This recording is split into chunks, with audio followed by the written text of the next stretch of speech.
Welcome to Brave Together podcast, an empowering resource for the parents of children with disabilities, neurodivergence, and all unique needs. The Spicy One is here to reinvent and to point the way to the highest good for all. And they are very selfish as children, self-centered, and that's okay. We have to not take these things personally and reframe and be that container for them, that structure that they definitely need. But we also have to really nurture the belief that they're going to be world-changing, amazing adults, and that we're going to still have influence over that world-changing, amazing adult because of the way we've chosen to parent with respect rather than punitively and with a lot of shame.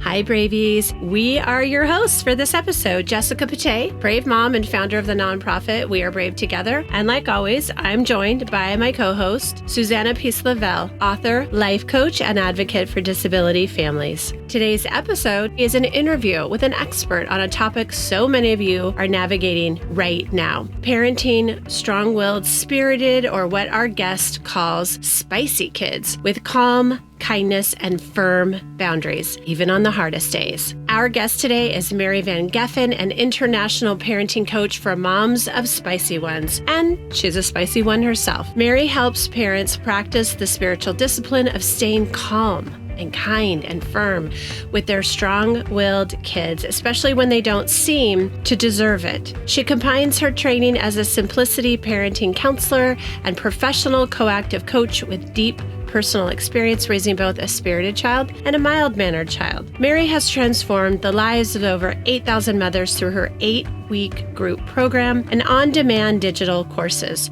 and she shares daily inspiration with more than 400,000 followers on Instagram. Her greatest achievement, though, is cultivating a deeply connected relationship with her now adult spicy one, which gives so much hope to those of us still in the thick of it. We truly believe you're going to love this episode because Mary brings both practical tools and emotional grounding to moments that often feel overwhelming and isolating. This conversation is empowering, validating, and full of tangible takeaways. Here is just a quick reminder to please rate and review this podcast, share episodes with your friends, follow us on social media, and check out our episodes posted weekly on our We Are Brave Together YouTube channel. Now, please enjoy our conversation with Mary Van Geffen.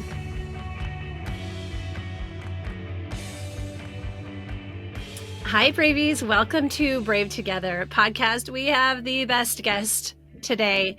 Mary, welcome to our show. Yay. Hello, good to be here again. Let's get right into it, Mary, because we have so much to talk about, and I'm so excited that we have this time.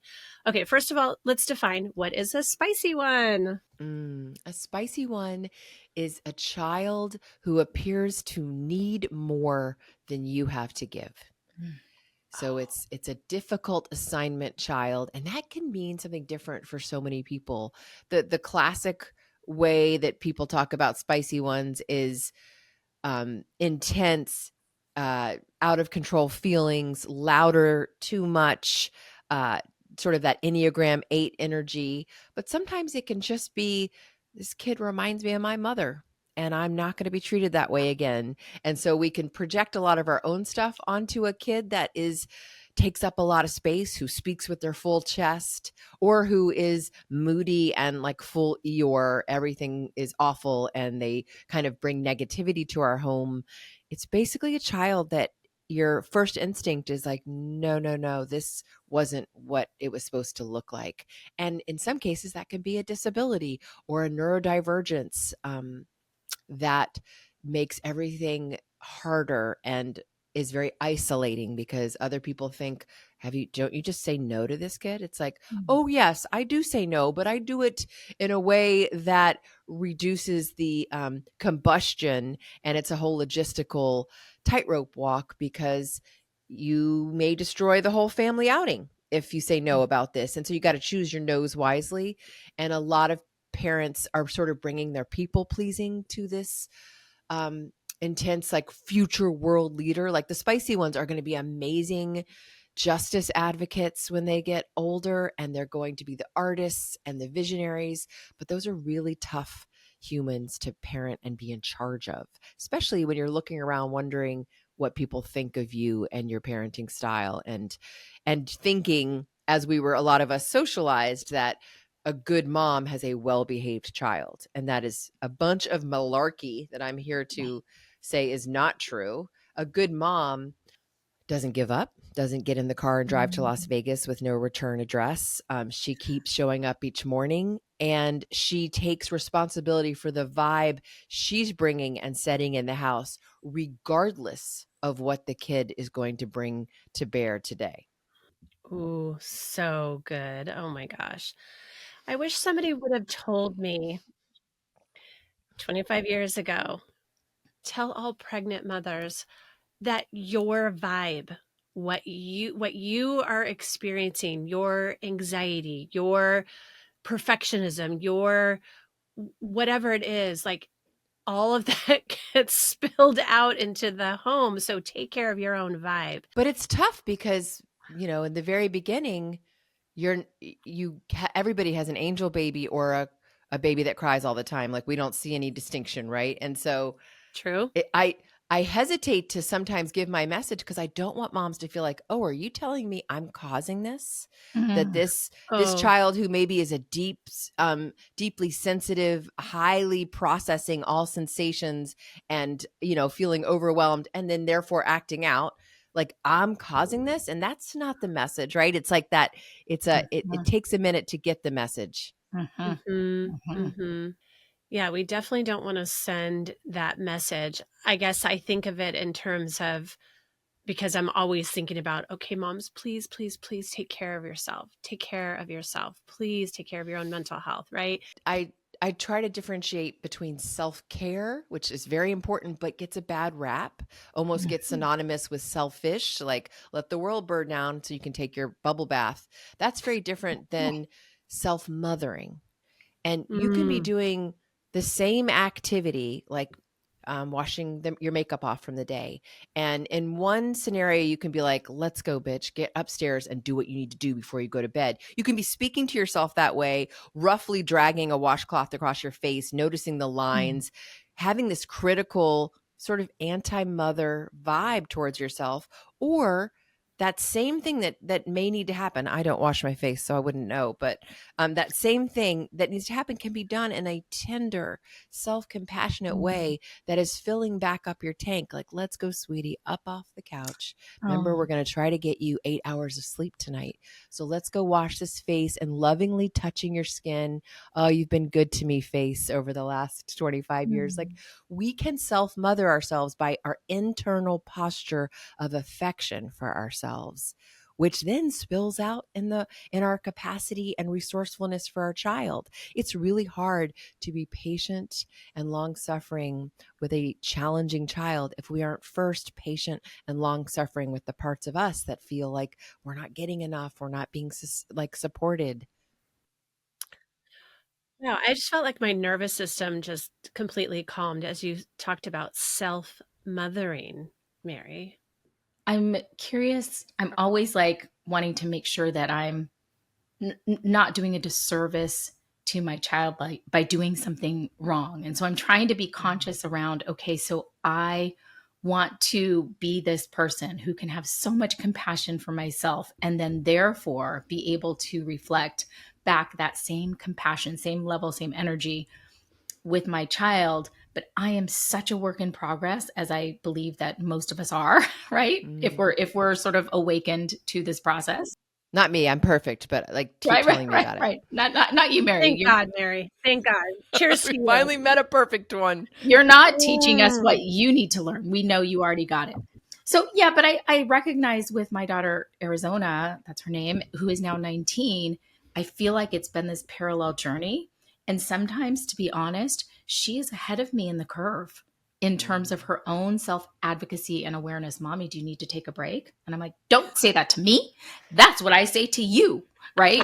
So But yeah, this parallel journey of ebbs and Yes. flows and ups and downs. Can you speak to that a little bit? Well, generally, when you have a spicy one, they feel like an old soul that Yeah. showed up on this earth knowing some things, especially the way they have such loyalty to their own soul versus your agenda. And meanwhile, we're all just little socialized people pleasers being like, well, you don't want to stick out from the rest of the group. They're like, hell yes, I do, because this is who I am and I'm authentic. So they're Wow. definitely teaching us that. What did that bring up for you? That is epiphanous, That is Mary. so insightful.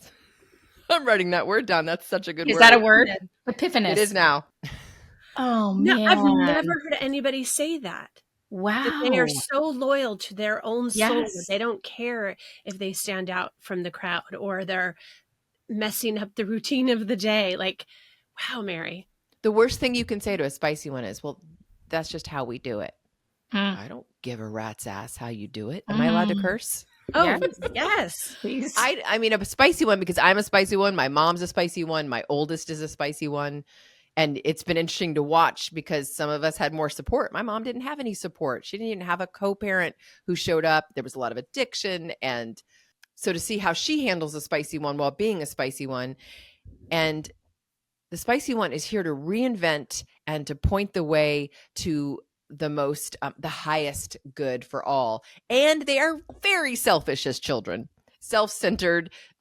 And that's okay. We have to not take these things personally and reframe and be that container for them, that structure that they definitely need. But we also have to really nurture the belief that they're going to be world changing, amazing adults, and that we're going to still have influence over that world changing, amazing adult because of the way we've chosen to parent with respect rather than punitively and with a lot of shame. Mm. So you teach parents how traditional parenting techniques backfire with, as you say, strong-willed kids. And Susanna and I, in our pre-conversation, we were talking about that phrase, strong-willed, and we both have like a visceral reaction to that because we both read, of course, Dr. Dobson's book, The Strong-Willed Child. Put that down, Susanna. Put that down, burn it. That was not a book that approached children who were spicy or strong or had their own ideas and weren't compliant or first time responders, first time obedience and all of that thing, that those sort of old school ways of parenting and expecting our kids to behave. There was no compassion or insight into children. It was like, Make do it this every way. kid the same, That's right. little, get them to stand in line. Everybody's a right. square peg. Yeah. Right. Regardless of temperament, regardless of anything, right? Yeah. So I would love for you to comment on that. And I know that your take, when you say strong-willed, you're coming from a place of care and compassion. I had to and put the word wonderfully strong-willed. So Mm. on the on the chapter cover, what is it called? A book cover. I had to put it on there. It's a compassionate guide for raising a deep feeling and wonderfully strong-willed kid. Yes. Because Yes. that is what we want. We want people that Yes. stand up for what is right and who Yes. are in touch with what they want. Like if everybody became more fully themselves, the world would be healed. So much of the evil that's done in the world is people covering up parts of themselves. It's because people are covering up who they really are and trying to fit into to what they think other people want them to be. And the spicy one's here to say, nope, I'm not going to do that. Or I'm going to do it and there's going to be a lot of trauma around making me do it. Or I'm going to do it and I'm going to go no contact with you once I Right. have some personal power. Mm. The thing I hate most about that book is that it made it seem like we are the representation of God to our child. Mm. And if they will submit to us, then they might be able to submit to God. First off, we are not godlike. We are failing humans, just falling forward along with our kid, learning right alongside them. And yes, we want them to learn about how to be in a relationship with authority, but we don't want to tamper down all their instincts that would say, no, I don't want to be touched that way, or don't speak to me that way. And that's what that type of parenting eventually creates. Don't get me started on the step-by-step on how to use violence against that child.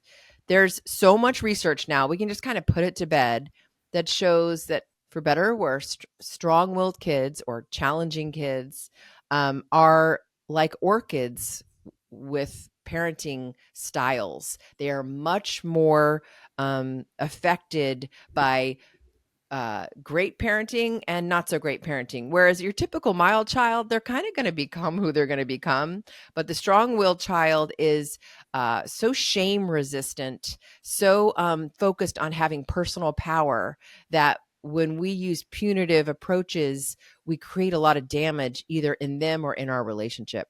And so what the research shows is you want to lean really heavily on positive reinforcement, which I will call like affirmations and acknowledging the good in your child, that kind of helps sort of move out the counter will or the resistance they have, and also setting really clear expectations.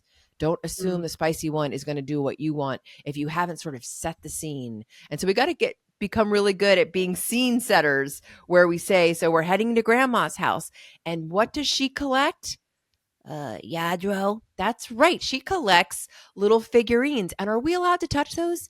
No, but I'm probably going to want to play. I know you love to play with those, but where do we play instead? And really focusing on the yes, and painting this scene for them of what can we do, so that they have a sense of control over their destiny, which is so important to this kid. We are going to take a brief break. Stay with us.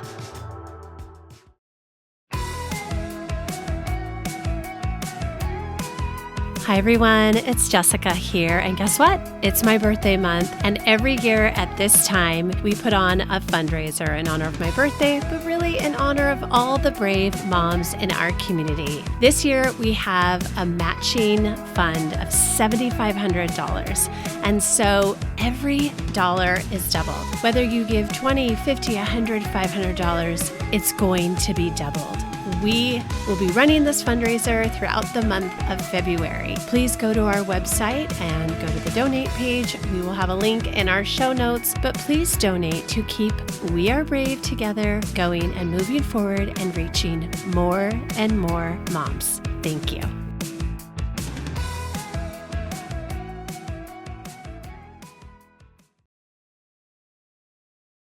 Welcome back, brave friends.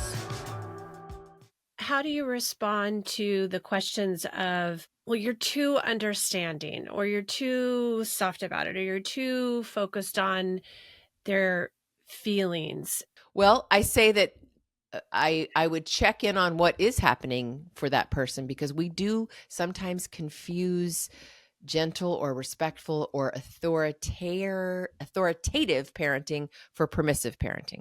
Permissive parenting is I'm not going to hold structure around you. It's too hard, or I'm too afraid of hurting you, or I can't handle your upset.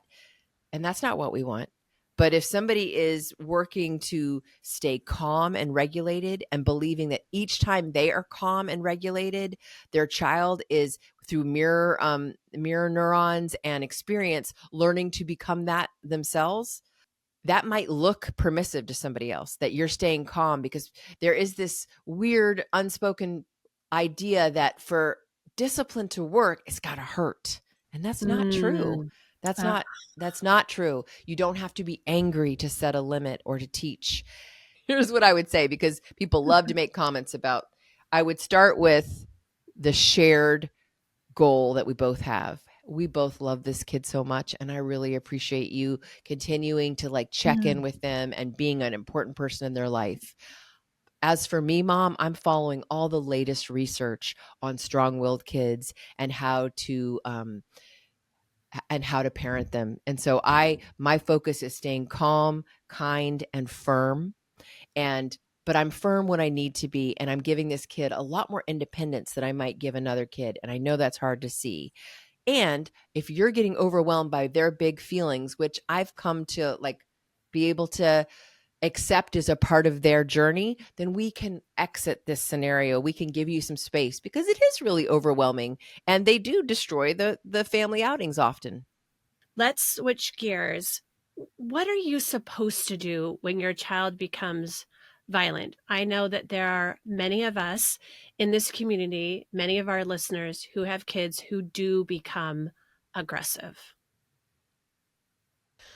Let's pull up a chair and let's talk about something that nobody talks about. There's a whole chapter in this book on what to do when your kid gets violent, but some of it is what's going to happen in your brain. We got to name what this is. It's a impulsive aggression, which is very different than abuse. Sometimes we get into a victim mindset and we are saying like, I'm in an abusive relationship or my kid's abusive. And no, their anger is a state, not a trait. And this is just an immeasurably effervescent kid who can't yet calm themselves. And so just not catastrophizing is really important in the way we see it. We've got to reframe it a little bit to stay in our most resourceful. So we're not going to call it a murderous rage. We're not going to say my child enjoys hurting me. That's victim thinking, and it stops you from being creative and curious. So we're going to choose a less combative way of talking about it. And maybe we say this is an involuntary nervous system activation, or this is what happens when their brain's on fire, or I like to think of it as an emotional seizure. I mean, some kids don't remember their violent episodes. Isn't that kind of like a seizure? So when we can find a more loving interpretation of it, our body can respond differently to it. I say all that warm, gushy stuff, but also you better be saying stop and no. Like sometimes I'll meet with parents who come from a background of explosive parent or domestic abuse. And it's really easy to take what you know, what your body knows about being in that scenario and map it onto your child. So it's important that you know how to protect your own body, because everybody feels worse if you do get hit. And so this is again, I'm not blaming any moms, but don't let yourself get hit. And that might mean that you need to take a self-defense course at the old Parks and Rec so that you know how to swing your arm up and say, you may not hit. Now, when they're in that zone that they're just in full meltdown and they're not in their prefrontal cortex, it's not like they hear you. There's nothing to teach them, but you can protect yourself and be able to block and also like observe their patterns. Are they a kicker or a biter? If you know that little Sophie face punches when screen time is turned off, then you get your body ready to be able to handle that and push them back. So feeling equipped in your body is important. This is actually very, very practical. And because I have experienced this with my own daughter, she would often tell me ahead of time what her body was going to do to mine so that I could prepare. One time she was just like, my right foot wants to give your face a high five, right? How old was she? That's so poetic. 7. Thank you. You're like, thank you for describing my impending doom. I love your daughter and just you do. I know you do. She's giving me a warning. So I love these just sort of black and white conversations. Oftentimes, a lot of us, I do have a very literal child. So when I can respond back to her with something that's just, in response to her particular action in that moment, it is so effective. Yeah. Even just a strong, like, oh, no, thank you. I mean, you're kind of lucky, Susanna, in that you got a warning. A lot of us won't get a warning.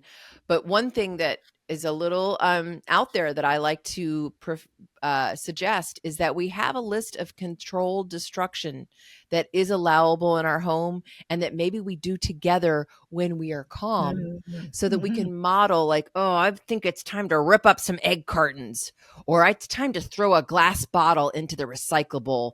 And I'm putting on my my glasses before I do it. And that glee that comes over their face, that like it's appropriate that sometimes your body wants to destroy something, which is a form of creating something actually. And the spicy one, that is their love language. Now, are we going to be able to get them to do that when they're in their aggression phase? Probably not. We're not going to have much control over it, but there's something helpful to practicing these behaviors. If you can see it amping up, like, and naming it, I can see that your body wants to expel some energy. It's why we yell.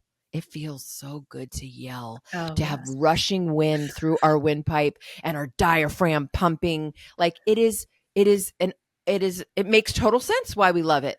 So finding other ways, and maybe we allow yelling from our kid when they're upset. Like that's a pretty safe way to expel this trapped anger and rage and helplessness.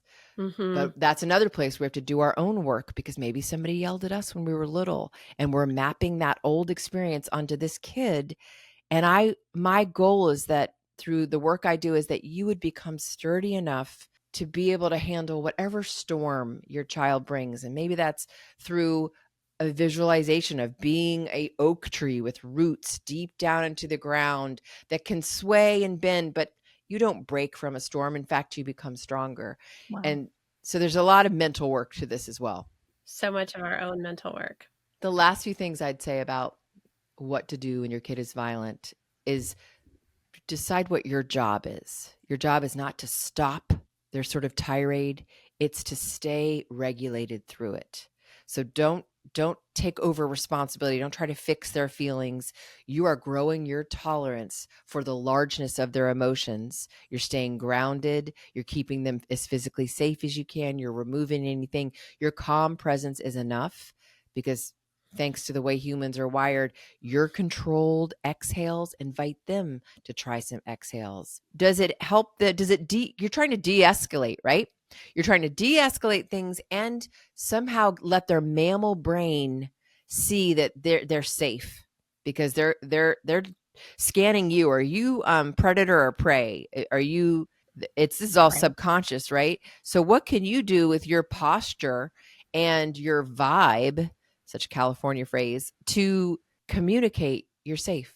It's going to be okay. Maybe putting your hands palms up, open, helps. Maybe it makes them even angrier. It's like you're going to have to play around. Maybe you getting on the floor is like, oh, she's not looming over me. Or maybe it invites them to come kick your face with their left foot, right? So you're going to have to play around. Does a whisper help them? Or do you need to get really loud and say, this has to stop now, or I'm going to walk away while you're doing it? Because you can't really make anybody stop anything. A boundary is you fulfilling what you say you're going to do, right? So maybe it's you need to leave. What's this bringing up for you guys? Who wants to go first? Susanna's face is the best. I hope you guys I are know. watching this. Let me be very vulnerable here. Okay. So I feel like when it's just me and Arizona in our house, right, I have the capacity to feel more spacious around what can be and what I can hold. And certainly I agree with you that I need to be able to find practices for my own self-regulation, so that when we get to these moments, I have the overflow of that to be able to sort of stay calm and stay regulated. Now, when there is anyone else around, whether it be my mother, if we're visiting my parents in Ohio, or my siblings, or my friends who know me so well, or we're out in public, I can't stay centered and focused on really just me in Arizona. Do you know what I'm saying? Yeah. Because I'm thinking so much. I am a total people pleaser. Absolutely. I want everyone to like me. I don't want to be seen as a pushover mom. I worry so much about people's opinions about me. It's just a long time thing for me. So how then do we stay true to our self? It's me and air. I just want to block out all the noise. It's just me and my daughter. I know we're on an airplane right now and she's screaming and having a fit and she's 15 or 17 years old, right? Mm-hmm. Everyone is staring at me. Control your kid. What do we do? I mean, what you're describing is your child is inviting you on a deep journey to be okay with yourself. It never ends, right? But it's an inside game. What I hear, Susanna, in the couple things that you've shared is that you have pretty mean inner mean girl. And when you get the book, there's one called "The Sky is Falling" or something like it's hypervigilance. It's like I Right. and that's exhausting. And Yeah. so part of it is becoming aware you have a voice. And some of this is like internal family systems. And I am no therapist, so take this with a grain of thought, a grain of salt. But some of it is realizing you have a part of you that is she's young, and her hands are clenched, and she's looking around like, is everyone going to be mad at me? Am I going to get kicked out of the clan because I'm connected to this person who will not be controlled? Yes. And I think soothing her, finding a gesture, like right now, if you're just listening to this, I'm taking both hands at my throat and firmly pressing down over my heart and my chest just a few times to basically say, I've got you. It's okay. This is called externalizing the anxious parts of you and letting your older, wiser, evil's not a right word, but like forever part of you, the wise woman of you, say, I've got this. I know that my inner mean girl thinks that we're failing right now. My inner mean girl is very worried about what others think, naming her as a third person, a separate thing. And yet I'm going to continue in the way that I've chosen to parent. We are going to take a brief break. Stay with us.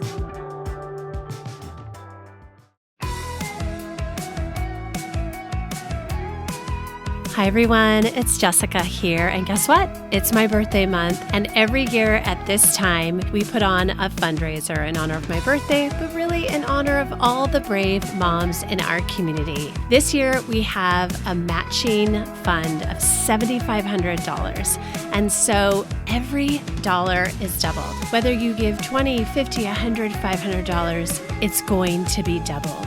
We will be running this fundraiser throughout the month of February. Please go to our website and go to the donate page. We will have a link in our show notes, but please donate to keep We Are Brave together going and moving forward and reaching more and more moms. Thank you.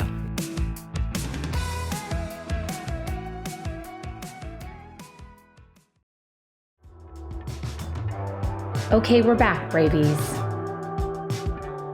I see you getting a little emotional. What comes up when I say that? Well, because that's exactly right. That's exactly right. I find myself intervening all the time, trying to stop the output or the release of, like, Jessica knows Arizona. Arizona is so loyal to herself. She is so fiercely an advocate for herself. She is loudly, bravely, no thanks. I don't like when you touch me there. Like, or I don't want you to try to hold my hand. No thanks. I don't want your arm around me. She is so, it makes people uncomfortable. And it shows the work they need to do. Yes. Because I mean, I will tell you, my niece came to visit over the holidays, and I said, she was staying with me for a few days, and I said, I'm so glad you're here. Are you open to a hug, or are you more of a high five girl? And she said, high five. She's 12. She used to adore me, but now she's 12. And I gave her a high five, and I moved on, and I kept sending her so much love anytime I came across her in my kitchen. But if I wasn't a healed person, if I was one of these people that is impacting your parenting, I might have gone up to the mother and said, well, your child's really going through it. They won't even give me a hug. Like, this is other people's issue that they haven't done the work that you've done. And so you've got to start believing that their interpretation of what's going down is none of your business. We can't, there's this great, something I quote in the book that I did not write. And it's the 4 areas that we may or may not have control over. One is the space inside of us. And that's kind of like us choosing, like, okay, today I'm going to think these thoughts and I'm going to focus on gratefulness. We can control that a little bit, right? The space inside us, the space between us and our child. Like, that's the culture of our home. We can decide, even when they're yelling, I'm going to stay welcoming with a slight smile and soft eyes. Like, the space between us, I can affect. We can also affect the space between us and God, like how often we want to call on God and consider that we are not doing this alone.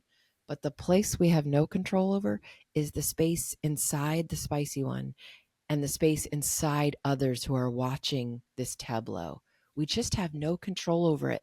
And I think there's the last parts of you are hoping there's something you could do to have to affect how they see you, but really we can't do anything about it. I mean, if we wanted to be really bold, we could give you the assignment, and this is so relatable. So I'm talking to everybody, not just you, Susanna, but we could say, write out your approach to parenting and what you think a good mom is when it comes to this specific child. Like, I am choosing to parent this way, and this way. I have found that this, and I do this because this. It's like 3 sentences. And you read it and you edit it until it firmly is so true for you.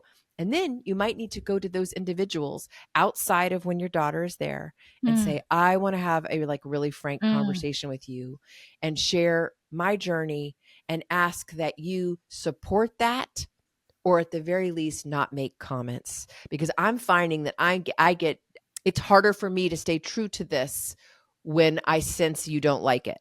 So, and you may have to say this a few times, but having that conversation, or saying to some of the older people in your life, like, let's have a signal, because a lot of people love to come in and try to parent the spicy one, right? Because they think we're being wishy-washy. It's like, nah, I have a whole system here. Go away, right? But when they do that, having a thing, having a, like, how about you give me a little heart, or you give me a look, and I'll know that you're struggling with what's going on, and I will step in to protect you, which might mean we leave, or I might relieve you to go to the guest room. Like, let's have a plan when this happens so I can parent the way I need to, but you also can get your needs met.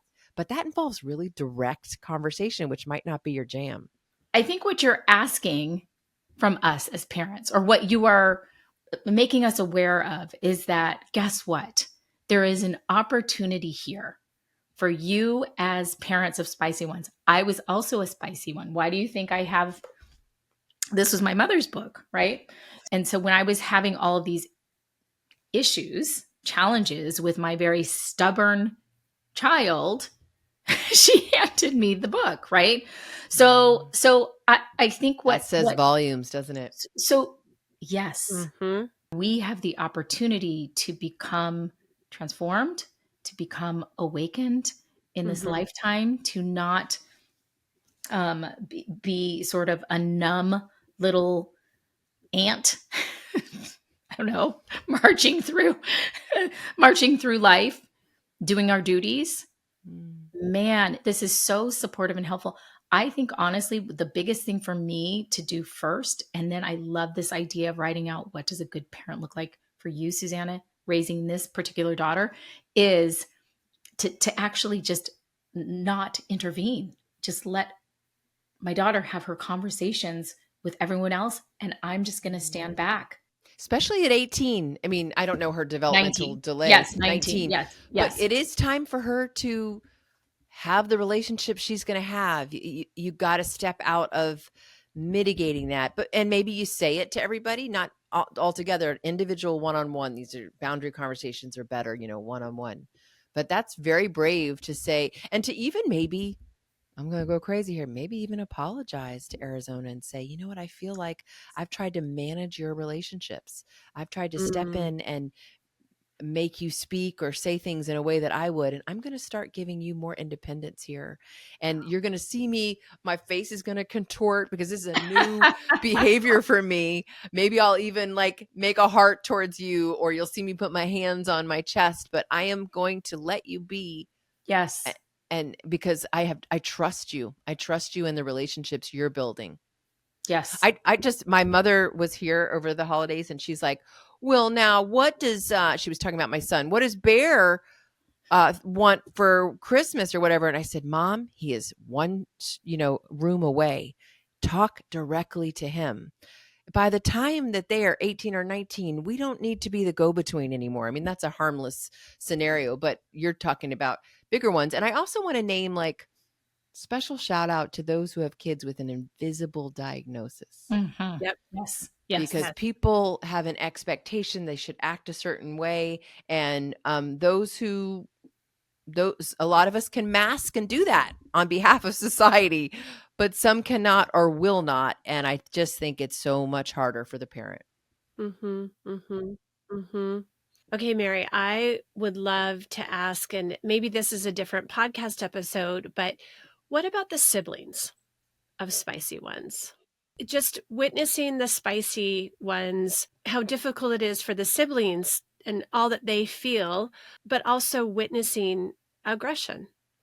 Luke and Kate have their own PTSD from growing up with Ryan, and he is in an easier phase than he was in years past. And the episodes of, physical aggression, acting out in that way are much farther and fewer between than it used to be. I would say that in middle school and maybe even parts of high school. And they carry their own scars. So what do you say to kids? Let's go back a few years. What do you say to kids who are witnessing this or who've also been the victim of, those physical outbursts? Well, there's an idea of the glass child, and that's the sibling that nobody sees or thinks has needs, because this one other child, the spicy one, is taking all the oxygen out of the room. And there is so much we can do about that. I'm going to say, and there's a whole chapter in my book called Protecting the Sibling. Oh, great. So I won't get it all done today, but one is that child does deserve physical safety. So you do need to step in. You do need to maybe have separate rooms. You do need to make sure they are physically safe. And sometimes it happens when you're going to the bathroom, right? So you are not all knowing. So not everybody's going to get their needs met right when they have the need, but everyone's needs are going to be considered in your family. And I think it's really important to name the elephant in the room. A lot of times, we just sort of dance around it like, oh, don't tell Alex that you and I are going to go see a movie. So instead, name the diagnosis, the issue, the lack of skill in an area. Say it in a growth mindset, like, oh, Alex is still learning to control his body when he's disappointed. Still learning, or he doesn't know how to do that yet. So name it, but like give it in a way that Alex at 25 would be fine if he heard. Maybe Alex at 8 is pissed that you're talking about him, but that's okay, because people need the words. When we can articulate what's happening and somebody shares in the story, it loses a lot of its power over us, right? So say it out loud, like, oh, it's hard for us when Alex destroys his room. He's really struggling with impulsive aggression, and that's scary for everybody, right? Like just naming it, matter of fact. But what's going to be most important to that sibling is less how messed up their sibling can be, the spicy one, and how okay you are, because they're taking their self-concept and their sense of safety from you. Are you okay? And moment of silence for those of us who are not okay and feel like we're contributing to it. But that's the goal, is since you can't control the spicy one, and you especially can't, if you've got a spicy one who's verbally aggressive, it's really hard to protect that other sibling from being told they're annoying. Or my son got told he was disgusting a lot. And that was sort of like my other child dealing with sort of OCD tendencies, right? Since we can't control that, what we can control is that we are taking care of ourselves, the self-mothering, the self-regulation, the self-defense we talked about, so that when all chaos and hell happens, we can look at our child and say, it's okay. We've been here before. You're going to be okay. I'm going to be okay. So being okay is important. The last little tip is pop the emotional zits. So the sibling is walking around with some serious acne when it comes to their spicy one sibling. Pop those zits by having time one-on-one with them, where you ask them, how's it going for you? How is it to be the brother of Simon? How is it to be in a house where your sister screams at night? Like, what's that like for you? And then being your most curious, least offensive, you're not talking them out of it. You are allowing them, and they're not going to trust you at first if this hasn't been a practice. They're going to be like, I'm fine. And it's like, no, I really want to hear what it's like for you, because I bet it's not fine. Sometimes we have this false belief that if we talk about how bad it is, it makes it worse, but it doesn't. It doesn't. It makes people stop feeling like they're crazy or they have to keep secrets to make mom okay. So talk about it and have one-on-one times with that mild child that fill you up, rather than the one more thing I got to do. Well, there's a lot you can't do with the spicy one that you probably can do with your more mild child. Do that thing, and the spicy one's going to be pissed that you're having time alone with the mild child. So you name it. This is my one-on-one time, but you get one-on-one time when we go to the behavioral therapist. That's our one-on-one time. Like, just brand it and name it. Susanna, you had a big exhale. What are you thinking? I'm just exhaling because I just feel like this is it's so spiritual and it's so practical. Yes. For me. That's what I'm feeling, right, Jessica? It is an 18-year spiritual retreat, right. But guess what? It doesn't end after 18 years. But I know. Very for sure. true. Very true. I know. Very true. Mary, before we go, where can everybody find you? And I don't want to go, just for the record. Thank you for letting me leave. Oh my gosh, Mary, I would love for you to also come and speak at a retreat. I really think it would be really rich and really valuable. But tell our audience where they can find you and where they can find your new book. I am on the internet every day on Instagram, Mary Van Geffen. But the book is Parenting a Spicy One, and it's available. If you go to parentingaspicyone.com, that's where all the resources that go with the book are. Like, there's a love list of hundreds of things that you can say to a spicy one that are true about them, that are good, because we get really stuck in what's not good about them. But anyway, you can find me at maryvangeffen.com or parentingaspicyone.com. I've got lots of parent education classes that are there as well. I adore you. Right back at so you. Grateful for you, Mary. So grateful for you. Thank you for this therapy session, this just so much wisdom and so much care and compassion and love. Thank you. This was a very delectable treat. And that, to me, is like it was delicious, wasn't it? Yes. It was delicious.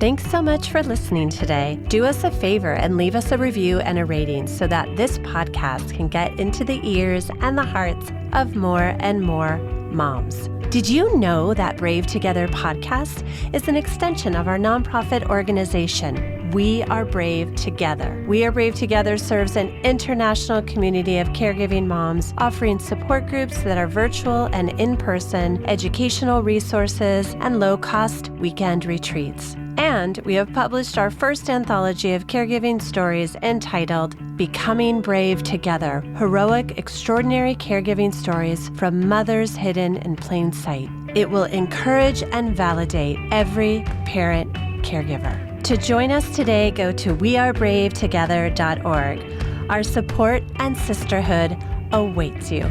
Brave Together podcast is for entertainment and education purposes only. It's not a substitute for professional care and should not be relied on for medical or mental health advice. The use of any content on our podcast, links, show notes, or on our website is to be done at your own personal risk. Please seek out a professional to assess your own medical or mental health concerns, because we are all beautifully complex and the content of this podcast is for a broad audience.